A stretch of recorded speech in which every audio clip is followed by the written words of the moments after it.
Okay, guys, welcome to another Code Field sessions. Today we'll be talking about Redis and how to use it.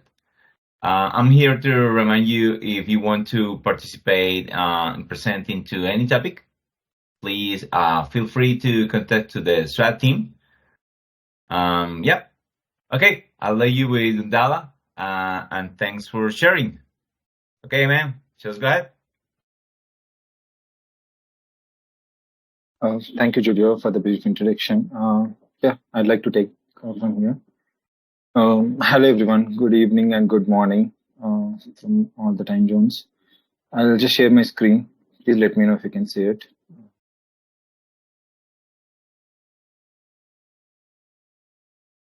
Yeah, we can see it.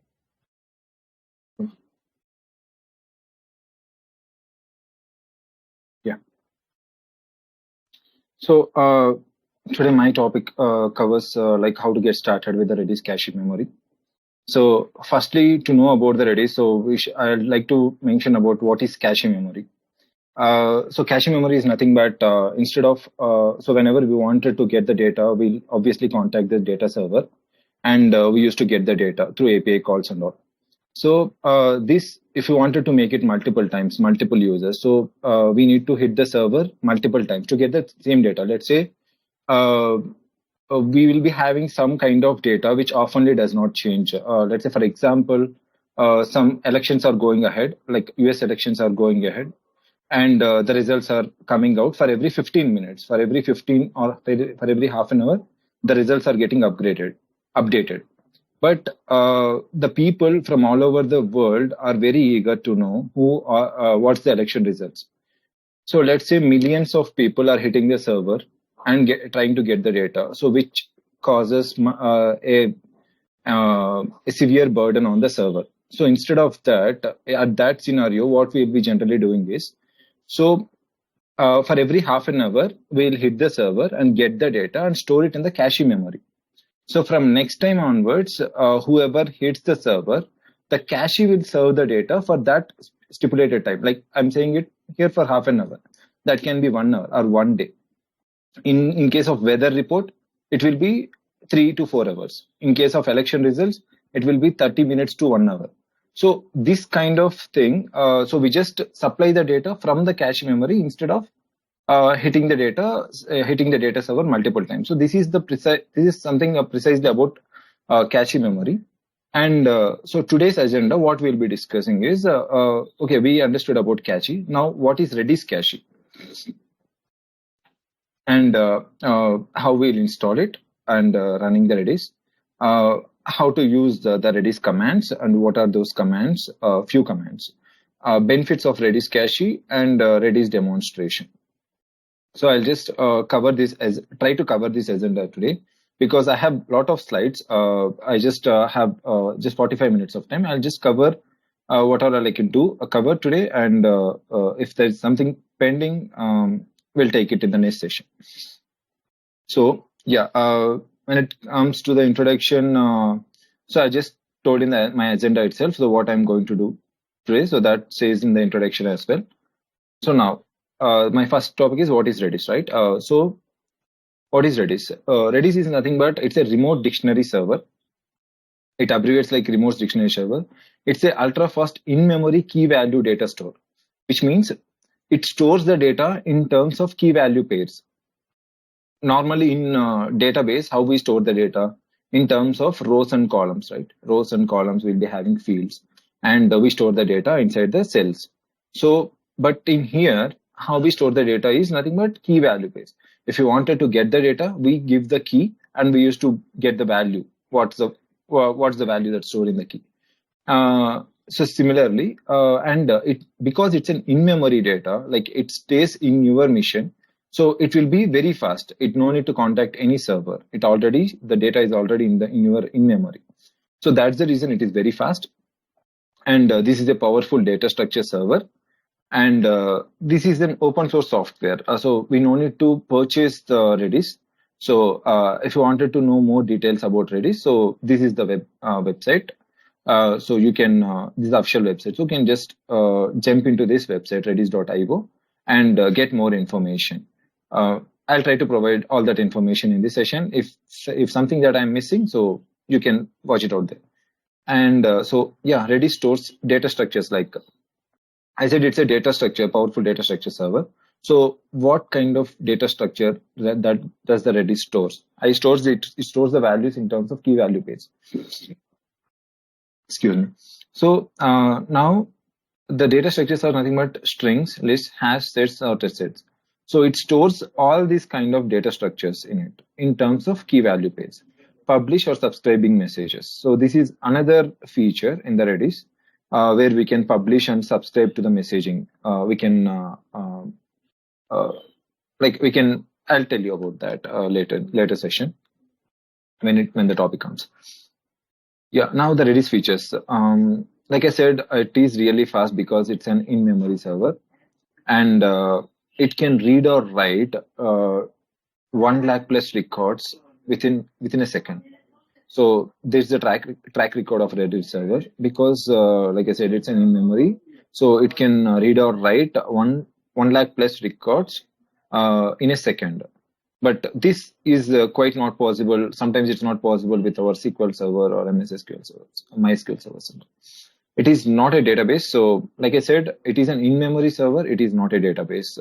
It does not have any properties of the database. So it complements your existing data storage layer. So generally, we used to store the values in our variables, right? But similarly, in order to complement that, we used to store our values in the dictionary objects, or we used to store our values in array list. So like this, when we are trying to do coding, in a similar fashion, we can also store our values. It complements which this means is okay. And for small labs, Redis may replace entirely the database. What does this mean? In a bigger enterprise applications, we cannot replace the database with the Redis because it serves for only minimal time, like for half an hour or 1 hour only. After that, the Redis memory will be automatically cleared. But in a bigger applications like Amazon.in, these kind of bigger applications, Redis cannot replace the database. But in a smaller applications, yeah, Redis can replace the database. So that's what they're trying to say here. I'm trying to say here, okay. What we can do to install the Redis. So to install the Redis on Linux or Mac OS, it's a pretty straightforward step. We'll just go to this web URL, this website, and we'll just try to download the exe or MSI files, and we just install and run it. That's simple it is. Done and dusted. So, but Redis directly does not support Windows. Earlier, like in olden days, like 2 years back, we used to get our MSI file or exe file or zip file, where the installer is present, from the GitHub source. That's the reason. So from this GitHub source, we used to get that. But when I was trying to prepare on this topic, I did not found that MSI file. So I felt really difficult to install it on my Windows and show it to you guys. I don't worry, but I have an alternative method, which is pretty much simple than this, than installing directly Redis. So we have an alternate method. So I'll just explore that in a moment here. So that's pretty much about this. And this is a chocolatey org. This is another Windows package manager. So we can ignore this for now because, however, I'm going to explore another method of installing Redis in our mission for our daily work. Okay. I just told like in Linux or Mac OS, it's a pretty straightforward step. And if the Redis wants to install in our mission, the default port that Redis occupies is 6379 port. If this port is not available, then we'll specify the port, whichever the port that it has to occupy. So on Windows start or stop the Redis service. So if you wanted to start or stop once, let's say that application has got installed in our local. And to stop the Windows service, we'll use these commands: sc start Redis, sc stop Redis. And the easier way to use Windows Package Manager, Chocolatey. I told that Chocolatey is another way of installing. I'm not going to cover that Chocolatey part now. In later, we'll see that in later sections. So yeah, this Redis data model. I already told you that, mentioned that Redis keeps its value pairs. Every item is stored in key value structure. Like every key will have a value. Keys will not be duplicated as like in other frameworks and all. Keys won't get duplicated, but values whereas can. So keys are unique identifiers. So the same point was mentioned here, and values can be different data structures. Like I said, data structures means it can be string, it can be a list, hash table, sets, and sorted sets. So we can assign any data structure value to any key. So that's pretty much about the Redis data model. Moving to the next slide. I told you about we operate the Redis server with our commands. Okay, when I say commands, where we need to give these commands is the first question that comes to our mind. Can I give it in my Windows command prompt? No, we cannot give it in our Windows command prompt. Can I give it in PowerShell? Obviously not. Not in a direct way, but we can give it, but not in a direct way. I'll tell you. Redis has its own CLI, command line interface. So when we install Redis in our Windows machine, it will be having couple of things. Mainly two things. One is Windows CLI, and the other one is Windows Server. Sorry, Redis CLI and Redis Server. Sorry for that. It will be having Redis Server and Redis CLI.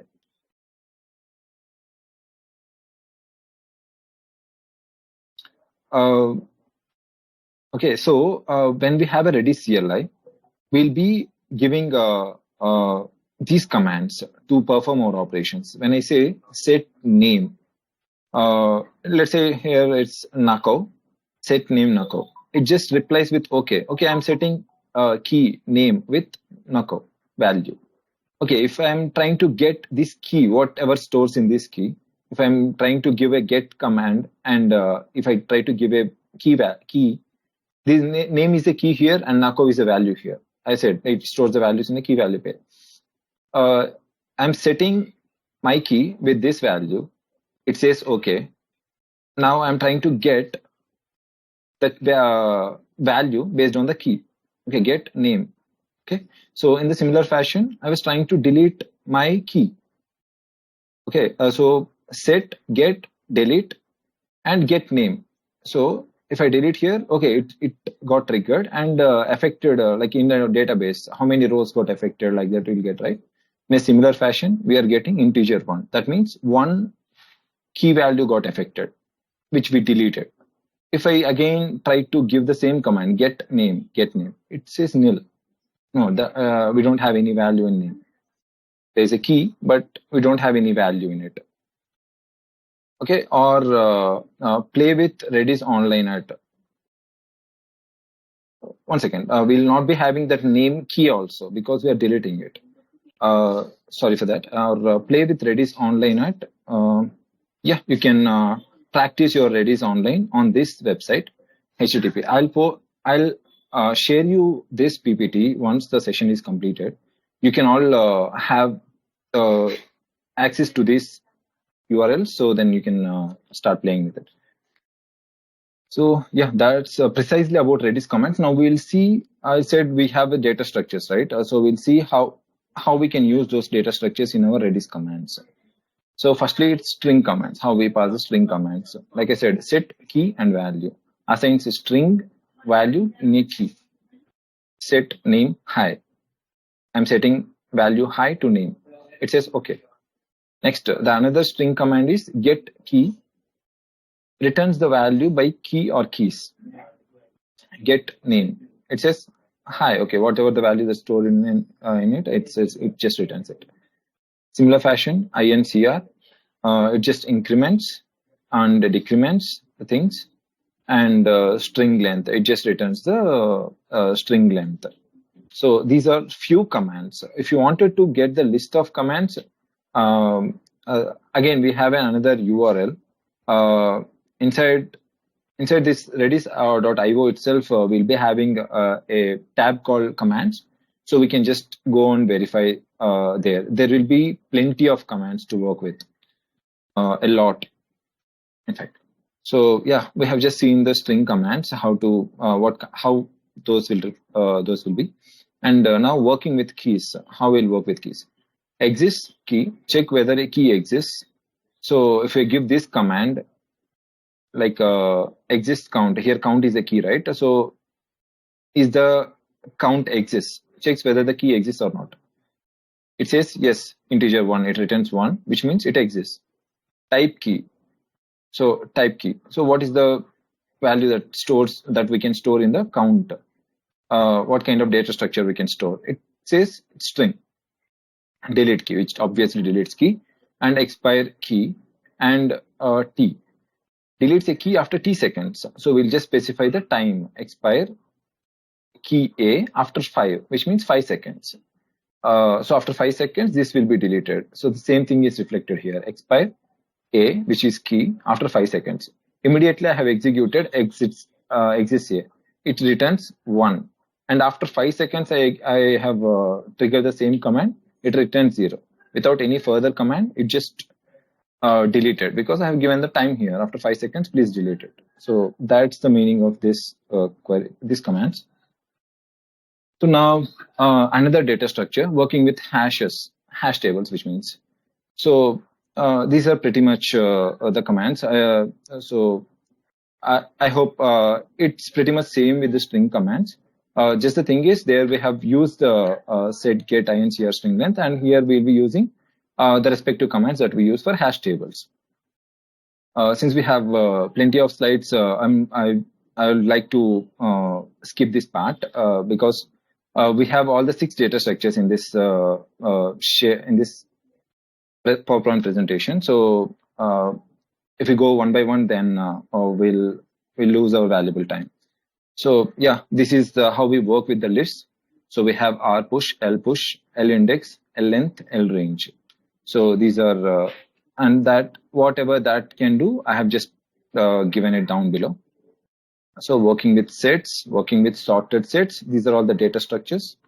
And I told you that if you wanted to learn more about any data structures, we can find those in the commands. Okay, commands URL. So that's the thing. Okay, now using Redis as a database. I said Redis cannot replace database, but how we can use it as a database? Special naming can help using Redis as a database.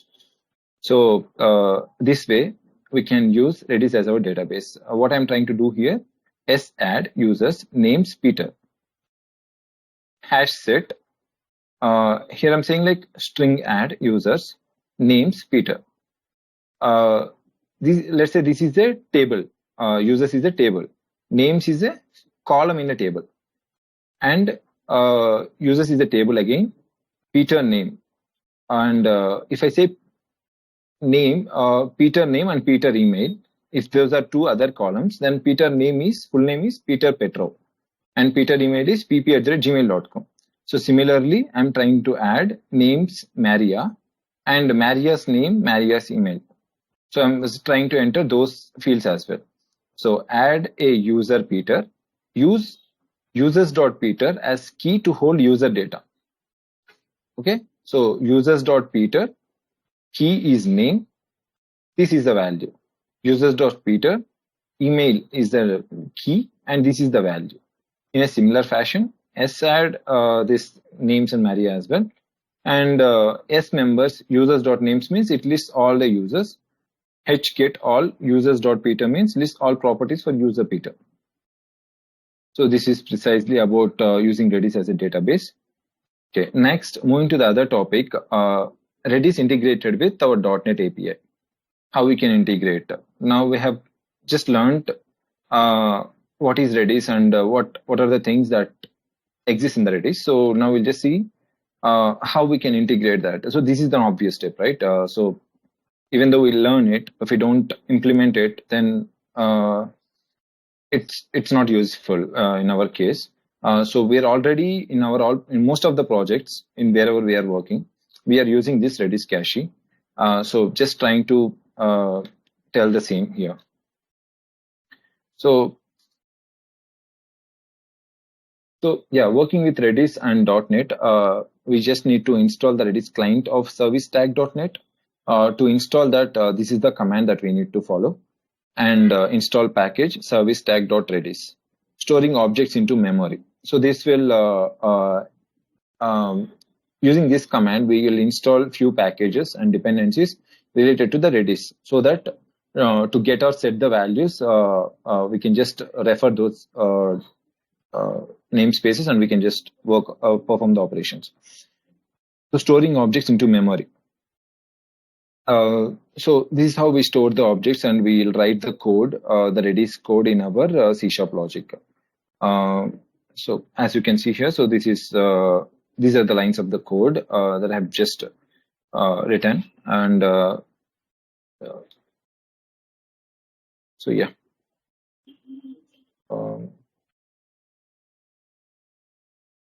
Here we're just trying to fetch the data from the Redis.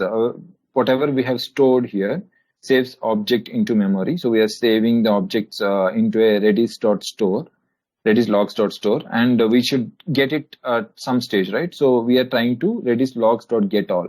Here we are trying to get all the data from the Redis memory, Redis cache memory. Okay.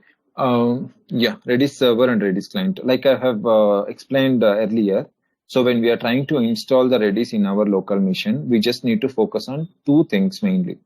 One is Redis server and Redis client. So this is how the Redis server will look like, and this is how the Redis client interface will look like. We will not have anything to do with Redis server. It runs behind the screen. But whatever we are trying to do, I said we cannot pass the commands directly in our Windows prompt or directly in our PowerShell scripting.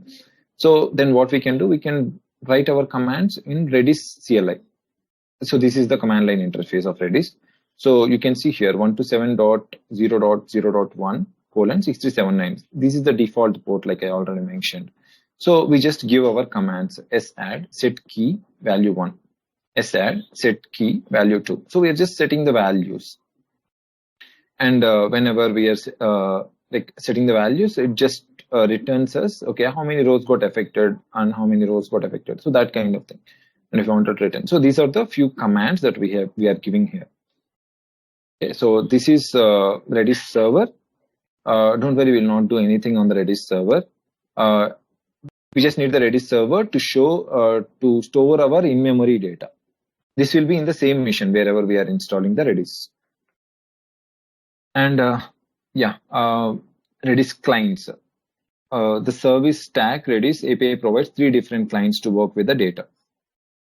So these are the 3 different clients: iRedis native client, iRedis client, and iRedis typed client. So using this, we'll just provide the data to our APIs. Okay, so this is the thing that we need to remember when we are working on our API integration, like Redis integrated with APIs. And this is the persistence. Like I said, Redis will not hold the data for so long time. Whichever the time that we specify. Usually, we'll not ask Redis to store data for a day, for a month or for a year or for 10 years. We will not usually instruct Redis to store data in this with these persistent levels. We'll just ask the Redis to store data for 15 minutes, 20 minutes, or half an hour or 1 hour. Usually, without max limit is like, let's say 6 hours. Okay, so this is how we specify the time. Save 900. 1 key for 900 seconds. If I give save 901 means, which means it will save 1 key for 900 seconds. Save 310 means it will save 10 keys for 300 seconds. Save 60 keys for these many seconds. Sorry, save these many keys, like 10,000 keys for 60 seconds. So always 900 is a second, and this is the number of keys count. So that's the same thing. Redis runs in a main memory, RAM. That is the reason to be that fast. Okay, so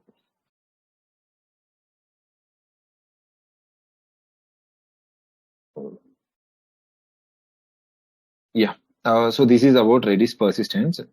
So now we'll jump into another topic, the demonstration part, which is the main thing. Um, so I just tried in my local, it's not completely supportive. So that's the reason I was not able to demonstrate you guys in a live manner. So that's the reason I have just copied the things and I have just trying to present it on this in this presentation. So yeah, this is like I have created a new Blazor server app, and leaving all other options as default, with no authentication. And I just left all these options as default. I just created a new Blazor server app and simulating wait on data access async. Um, yeah, these are the few files that I have changed when I have created this server app. So this is the structure that I got in my Solution Explorer.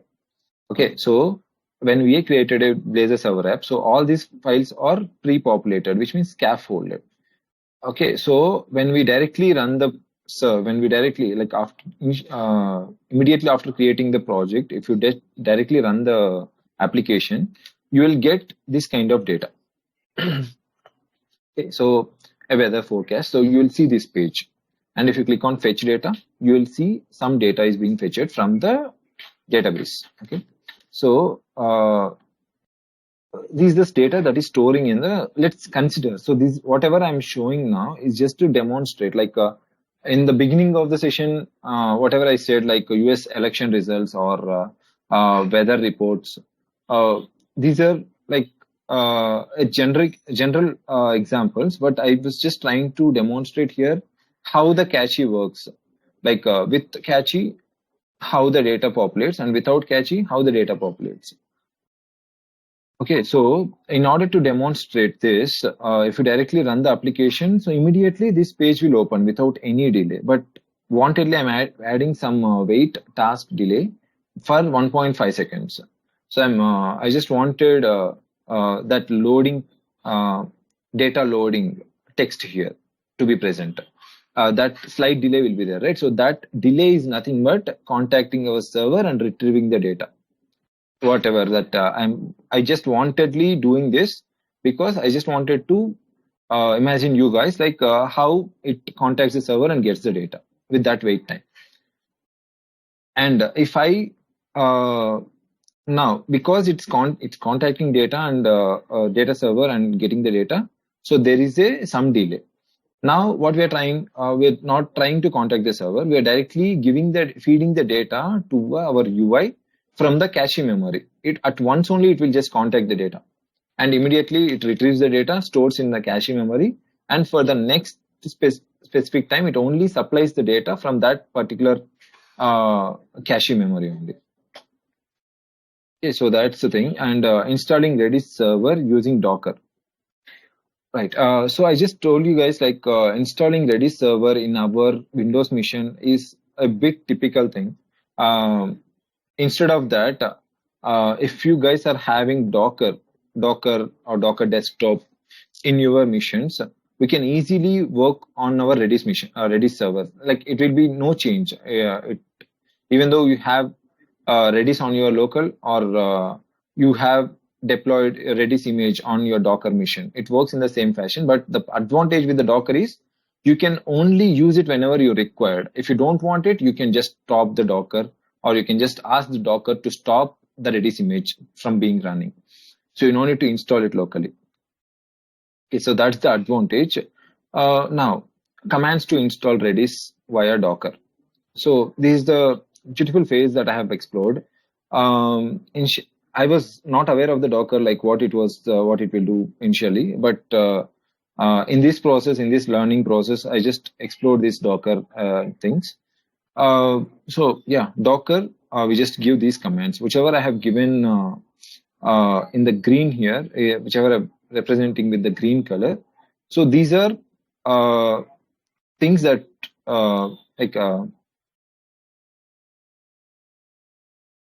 like keywords, I can say something like keywords. And if you say Docker run hyphen name, so we just give the name of the Docker here.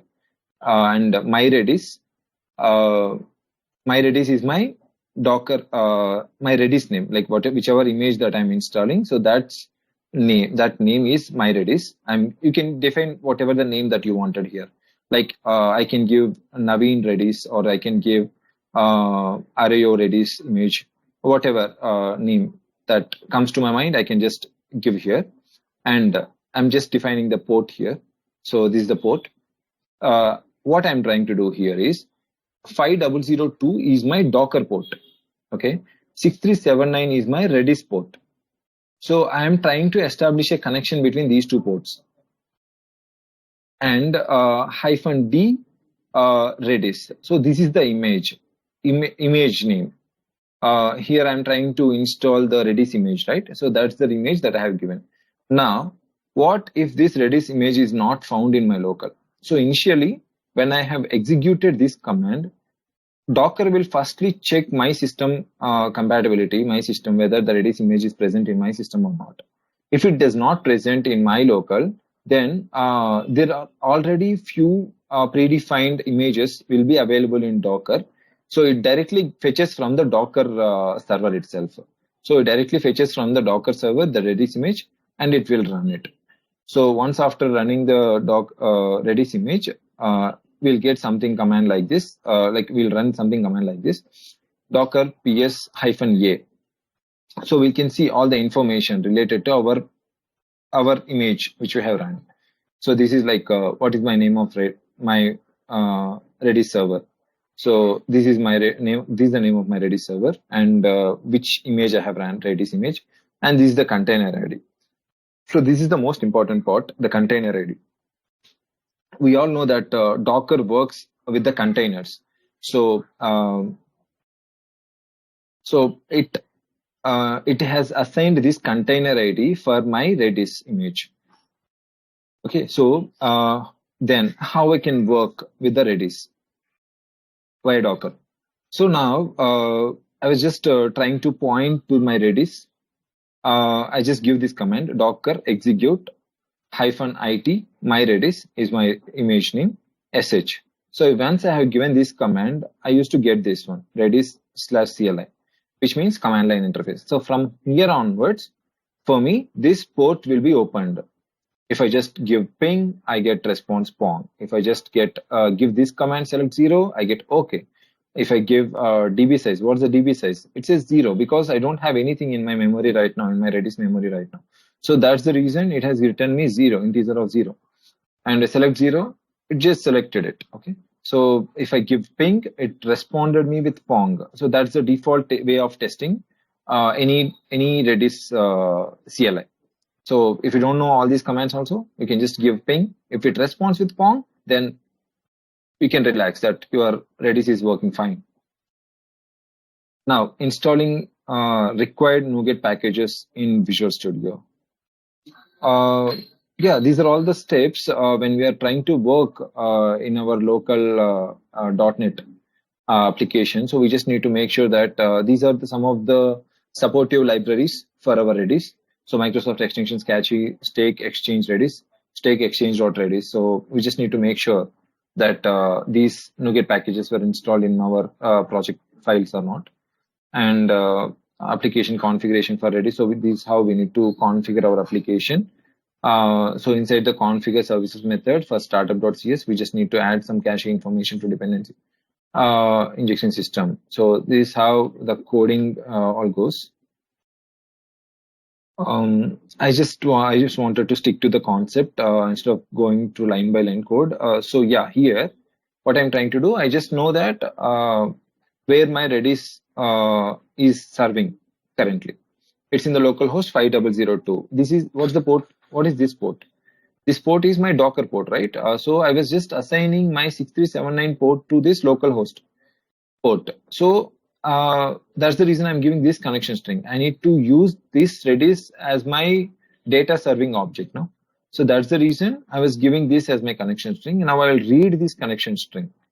How I can read it? I can read it by configuration manager objects. So I'll read this connection string and I'll use it. So what happens if I give this connection string? So whatever I have stored in this location, I can directly serve it in my application, because Usually what you'll do in connection string, you'll just give your database connection string, password, client address, everything, right? So in a similar fashion, we'll just give our local host thing and we'll serve our data. And one main thing is when you are trying to create this instance name, okay, this instance name, Redis demo or whatever. So you should make sure that this instance name should be unique. Let's say I have multiple applications in my local and I have created a services like this many in configure services. In multiple applications, I will be having multiple configure services methods. And I write this instance name. If I give this instance name in all the applications in a similar same name, if I give, then that won't look good and we will not even know that which object it is serving, like what kind of data it is serving. It will be so chaos. So that's the reason. Make sure you have your own, like if it is Redis demo, because I have created a project saying that Redis demo, so I just created Redis demo. If it's a Blazor app server, I just go with the instance name Blazor app demo underscore. Okay, something like this. So make sure your instance name should be unique. And yeah, that's that's the one point that I wanted to mention. And extension helper methods for caching. So yeah, these are the some of the extension methods that we can use to cache the data. So this is again the coding part. So what I have done here, I have created an extensions folder and I have created a new C# file saying a distributed cache. I have written this piece of code. Okay, and extensions helper methods for caching. Yeah, this is pretty much same.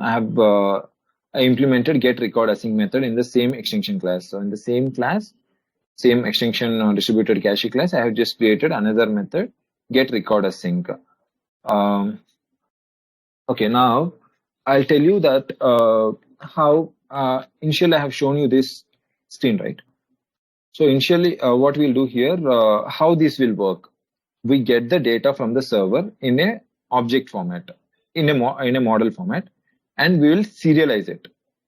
Okay, we'll just deserialize the object and we store it in the JSON format.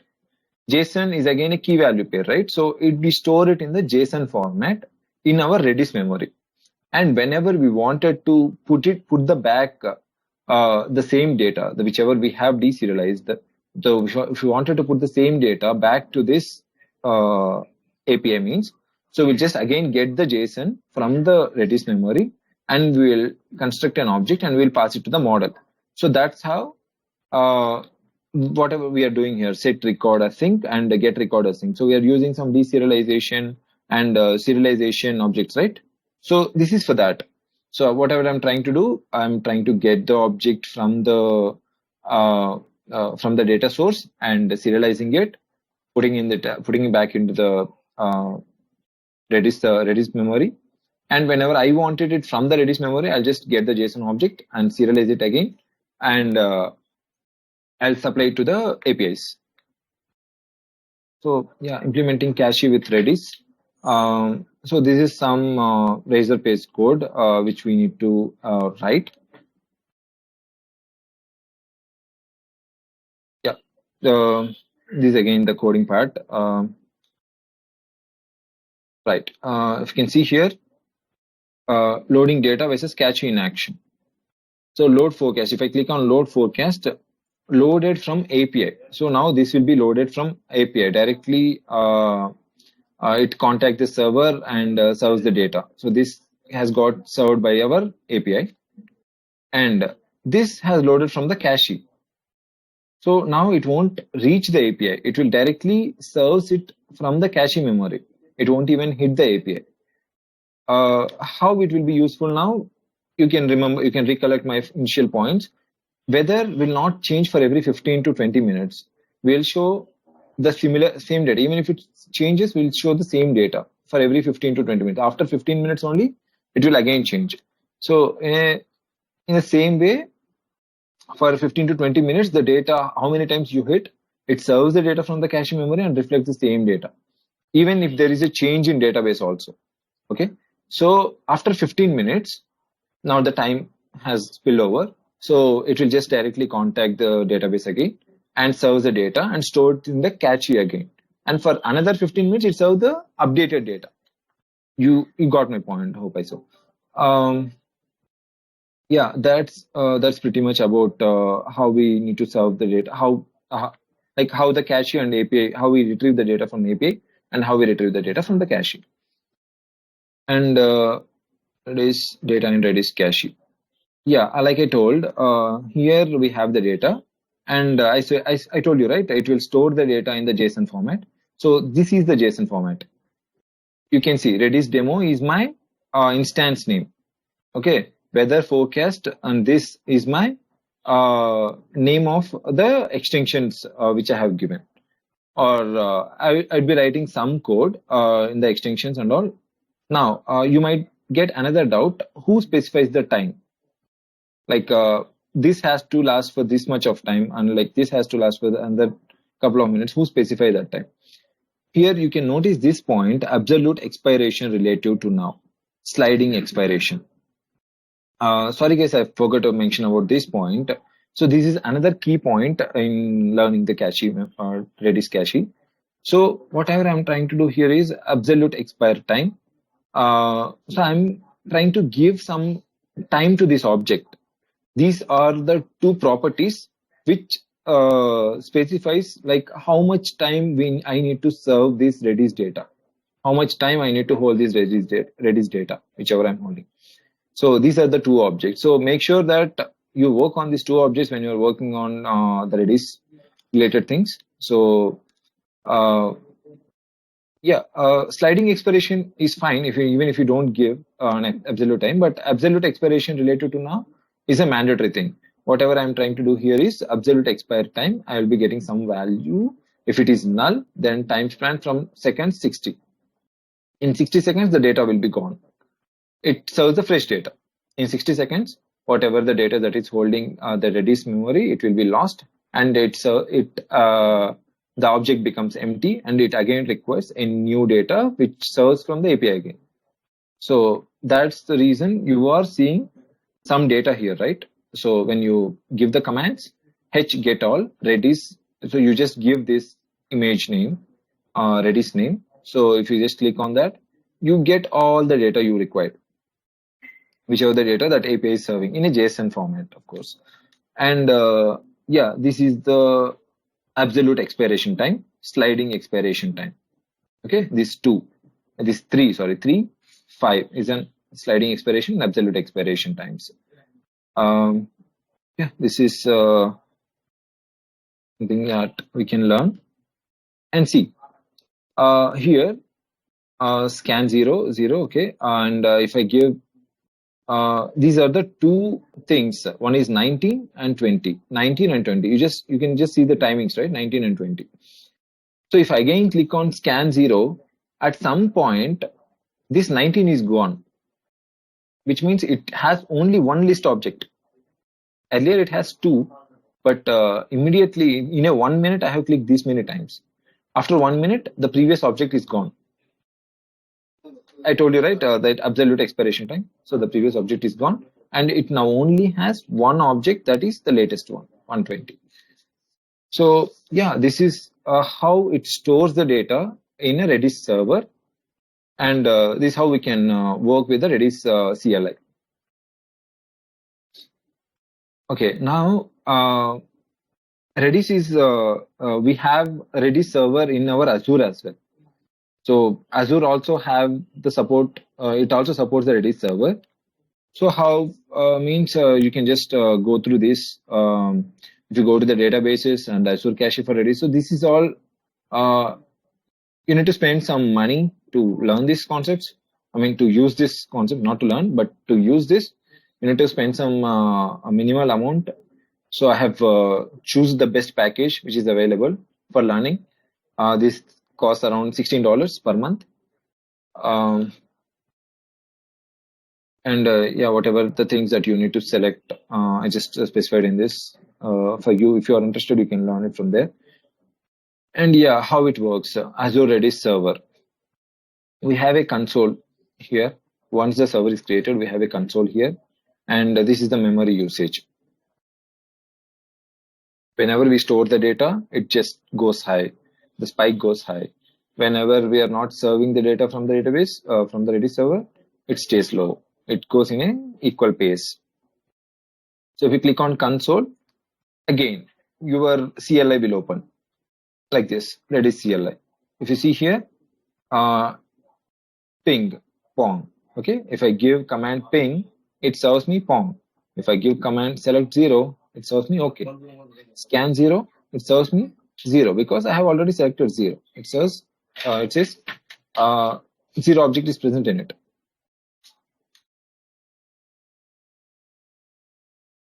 Yeah. Now Azure Redis server, just like I have given a local host 5002.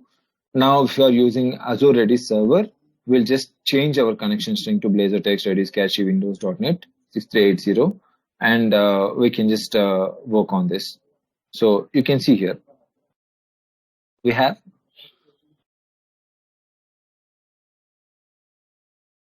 all the data related to the temperature and all, and it is the same image name. Redis demo weather forecast is the name. So after changing this connection string, what would have happened, you think? So it will fetch the data from the API, and it will store the data, deserialize the data, and stores it in Redis cache memory. That's when this data has got populated. And from next time onwards, it will serve the data from directly this Redis cache memory instead of going and contacting API database servers. Yeah, you can run these commands in PowerShell script. Like I said, Docker, I told you guys, right? We cannot directly give Redis commands in our PowerShell or Windows prompt, Windows command prompt. But sorry, PowerShell or Windows command prompt, yeah. But we can do in a different fashion. Like how we can do, we need to directly open the Docker application from the Windows command prompt, and from there we can carry with our rest of the commands. So firstly, we need to make the Docker is running. And inside the Docker, we load our image file. Once the image file is loaded, now we are all set. We can directly use the Redis cache, Redis memory. So that's how I was just trying to show here. We can run the commands in the PowerShell as well. I ran the Docker commands initially, and once I make sure that okay, my Redis is all set, I'll try to run a command which run my Redis image. And from there, my 637 port will get open, and I can start giving commands like ping, pong. So these commands I can give, sorry. Yeah, this is a pretty much summary. Redis is ultra fast in memory. By the time you might have all got used to say that, yeah, Redis is in speed in serving the data, and it's not a database used along with the databases. Supports all type of, mostly majority type of data structures used for catching simple apps. Oh, pretty much completed. Yeah, I have these two are my references. I have followed this video to learn about Redis, and I have followed this thing to work on the commands. If you want commands, you can just click here, and if you want video which I have rendered through, you can just click here. And if you have any doubts in my presentation, or if you have not understood anything in my presentation, you can just follow these things, or you can watch this video one more time. Hence, it's a recorded thing, right? So that's the thing. And yeah, that's all, everything from mine. And yeah, do you have any questions to ask? If you have any questions, please feel free. Hope completed it on time. Already exceeded. Great. Excellent presentation, Alan. Very good. Very good. It's really on the topic. Thank you, man.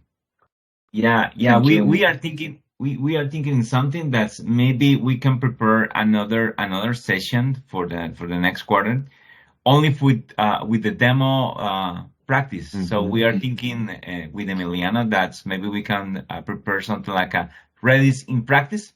And maybe we can to do some session showing indirectly with the code and something that with this, not only one by one. Maybe we can prepare 3 presentations with that session in deep. Yeah. But Showing the code, showing, because I understand that you did that, right? Gundala, you have everything to show how it works, correct? Yes, yes. Yeah, we can do that, like showing a bit of code, how are you doing it, showing it in the yeah, screen. That will be really useful. Yeah. yeah, And in that's pretty fact, good. maybe Julio have this, all that demo that he has in a repo that we can use as a base on configuration, for example, for Azure, for local, so on. Sure. Yeah, we have a repo on Arroyo Azure. We can share that the code through that repo. Yeah, that's that's pretty awesome, man. That's really good presentation. I really appreciated that. Thank you. Thanks for all your appreciations. Okay, guys, any questions or doubts? No? Okay. Just only remember, please, you want to share something, please contact the SWAT team. And yeah, that's all for today. Have a good day, guys. See you later, Dan. Thank you. Thank you all. Thank you, Thanks for everybody. Bye bye.